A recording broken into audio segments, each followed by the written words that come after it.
Anubis scared everybody he came face to face with, and for good reason. He was not a regular dog, and the vet had noticed it the moment he and his owner, Jason, walked through the door. He called the police on them immediately. Jason was just sitting in the waiting room, completely unaware of what was about to happen. But the police were about to make him regret ever buying this dog. Jason's first instinct was to get his dog, Anubis, and make a run for it. He still did not understand why the vet had called the police, but he did not want to risk his beloved dog getting taken away from him. However, it was already too late for that. Before he managed to make his way out of the vet's office, the police had already arrived, and there was nowhere Jason could go now. He did not want to just give up Anubis to them without a fight, but when they started to explain themselves, Jason's demeanor changed. It all made sense now. Anubis was not just any ordinary dog. How could I possibly have missed this for so long? But why did the vet call the police on Jason and Anubis? What was wrong with the dog, and could Jason accept giving him up? Jason hadn't planned on buying a dog that day, but the moment he locked eyes with Anubis, he couldn't look away. The look lasted only a moment before the strange dog, with its yellowish eyes and sharply pointed ears, shifted his attention back toward the wall of the pen. Jason found himself moving closer, even though he actually felt slightly afraid of the dog. But there was just something about him. Jason knew he was taking the dog home for two reasons. The first was that he had already mentally named the big black dog Anubis. The second was that the guy selling the dogs in the corner of the farmer's market didn't look like he cared for the animals particularly well. The dog Jason was specifically interested in had only come in yesterday. The seller grunted something about how everyone else thought the dog looked too mean and said he would probably end up getting handed over to animal control to be put down if no one bought him. Hearing that news, Jason knew he couldn't leave the dog behind. Part of him feared that the man, who seemed less than trustworthy, would charge a price that Jason couldn't afford. Thankfully, this wasn't the case. He just seemed eager to get rid of the strange dog. In his gut, Jason knew that he should probably first discuss bringing a dog into the house with his wife, Monica, particularly when it was such a dangerous-looking dog, and the fact that he and Monica had a set of 4-year-old twins. Who knew how this eerie black beast would react to children? Time was running short as the seller was beginning to pack up for the day. Jason couldn't bear the idea of Anubis being sent to a shelter and killed, so he made a decision. Jason knew his wife well enough to know that she would say no to this dog if he asked her. Jason paid the shady seller and led the very quiet and well-behaved Anubis to his truck. The strange dog was very calm throughout the whole drive home, only staring quietly out of the window. When they arrived, Jason realized he hadn't yet heard Anubis make a single sound. Jason had never seen a dog behave like this before. Had Anubis perhaps undergone some training in his previous life? Perhaps he'd been a police or military dog who had failed to make the cut. This kind of composure couldn't be normal, right? Jason could feel the angry stare of his wife, Monica, coming through the window when he stepped and walked onto the porch with Anubis. Luckily, his two sons, Melvin and Marty, reached the door sooner than she did. Jason held his breath, tightening his grip on the leash. Would Anubis suddenly become aggressive? Monica rushed up behind the twins, fear clear on her face. But Anubis, despite his terrifying appearance, took it all calmly in his stride. Melvin and Marty started jumping with joy, saying that they now had the coolest-looking dog ever, with Anubis taking this all in ever so calmly. Monica could hardly be that mad. But Monica was actually very mad. How could he have made such a decision without asking her? What had he been thinking, bringing home a dog like that out of nowhere to be around their children? Why would he buy a dog from a random man at a farmer's market? Once Monica had said everything she needed to say, Jason apologized for not talking to her. Then he explained the whole situation. Once she heard about how Anubis would have been on his way to a kill shelter if not for Jason, Monica's anger lessened. She admitted that despite her first impression, she did quite like Anubis. She just worried about having him around the twins, who could be quite boisterous and loud. Jason agreed that supervising the twins whenever they were around Anubis would be a good idea for a while, but Anubis would end up deterring a lot more than potential burglars. Much to Jason and Monica's relief, Anubis quickly proved himself to be a perfectly capable family dog. Nothing seemed to bother him, and as a bonus, his intimidating demeanor also made him a very good guard dog. While Monica and Jason found this a bit uncomfortable, it again did not seem to bother Anubis at all. When either Jason or Monica would walk Anubis through the park, other dog owners, joggers, or just anybody present would give them a wide berth, trying to keep a safe distance. Anubis had been with Jason, Monica, and the twins for almost a month now, and his stoic, quiet personality had remained the same from the very first day. It worried Jordan how the animal seemed almost completely emotionless. Nothing could get him down or excited.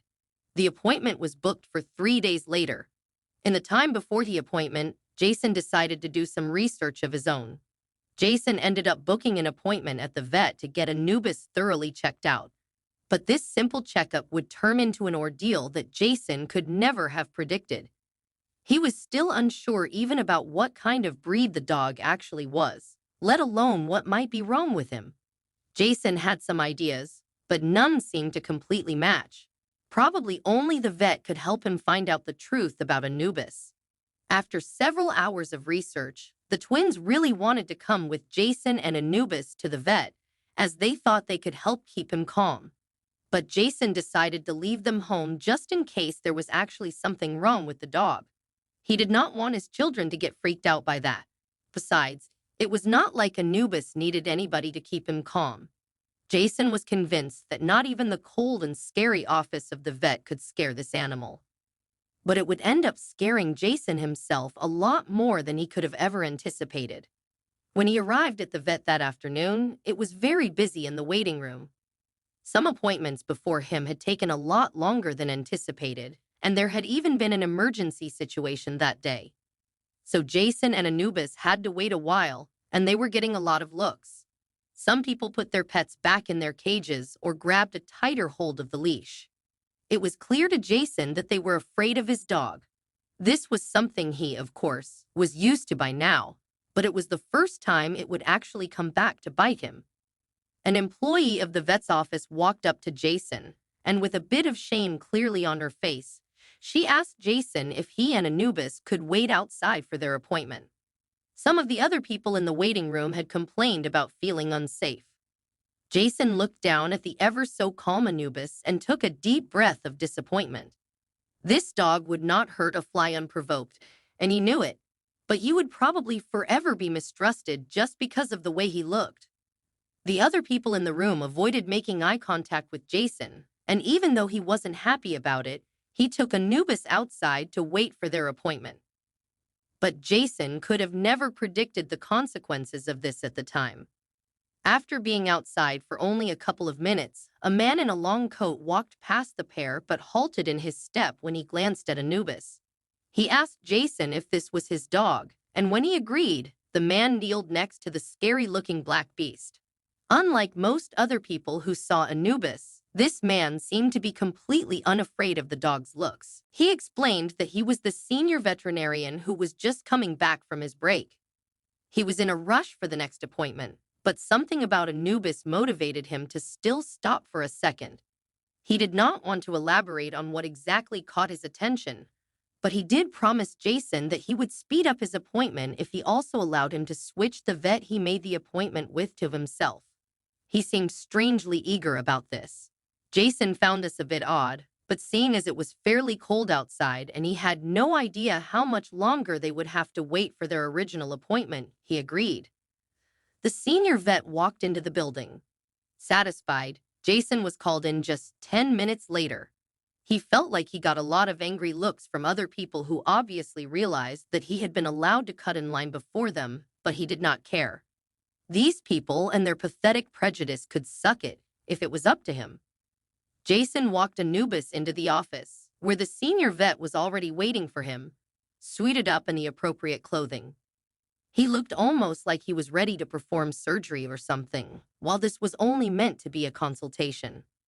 While Jason was explaining to the vet what was worrying him about Anubis and why he had come here for help, the vet was mostly just preoccupied with checking the dog up and down.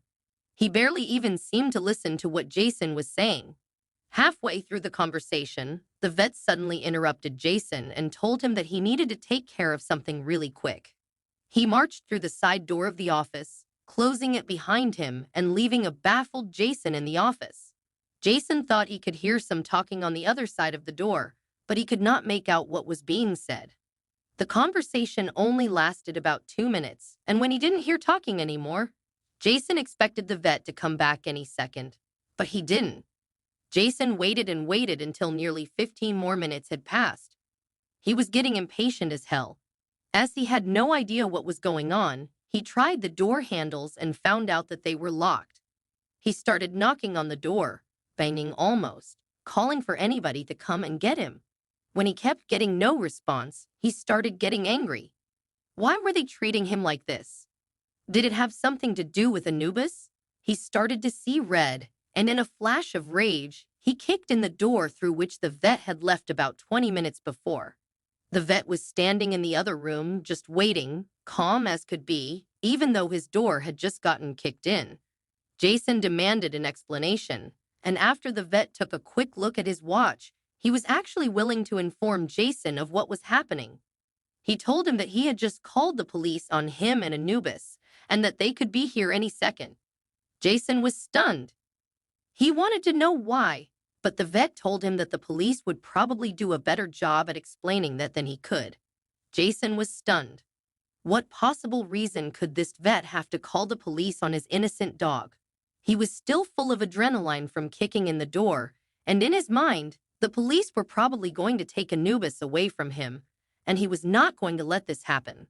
With Anubis following close behind, he sprinted to the other door of the room he had just entered and tried to get out of the building as fast as he humanly could. But it was already too late, as the police were outside the building and stopped him in his tracks. It was obvious that they wanted the leash from Anubis and to take him away, as they also had an animal control vehicle with them. But Jason was not going to give Anubis up without a fight. He stood in front of him and screamed that if they wanted him, they would have to go through him. While this was happening, one of the police officers slowly stepped forward, trying to make gestures with his hands, indicating that he wanted to calm the situation down. He was willing to give Jason an explanation. That was the least they owed him. The police officer started by explaining that the senior vet had recognized Anubis, and when he was sure that he was dealing with the right dog, which he was after the examination, he had called the police to inform them of his find, and they had come right away. The animal that had been brought from that shady cellar was not just any ordinary Mexican hairless dog. He was actually owned by a religious leader in Mexico City who was nationally known for preaching the words and culture of the Aztecs. You see, this breed of dog is actually very important in that religion, as legends told that this kind of dog guided the dead to the underworld, a hellish proposition for any religious mortal man. The religious leader actually used Anubis, whose actual name was Zolo, to calm relatives of the recently deceased during funerals. Led by the religious leader, Zolo would sit by his side, completely unmoved by the dead and the ceremony, which was supposed to show that God was not interested in taking the deceased soul to the underworld. That is why the dog was always so calm. He was trained not to react, but a couple of months ago, Zolo was actually stolen from the religious leader by non-believers. The dog was expected to have been put down by them, but somehow it had apparently ended up with a shady seller, from whom Jason ended up buying it. Jason was stunned by all this, but the proof was all there, and it also explained all the questions he had about his dog. He knew that he had to hand the dog over so that it could be returned to its rightful owner and help many more people, but he still found it very difficult to say goodbye to his dog. In the end, he, of course, did give Zolo up, and Zolo was returned to his owner in Mexico. Luckily, the religious leader was actually a fairly wealthy man and gave Jason a handsome reward for his part in getting Zolo back to him. Jason and his family ended up getting a new dog, But this time they made sure that it came with the appropriate paperwork and that all of the family approved before the decision was made. From time to time, Jason still thinks about Zolo, but he knows that he made the right decision.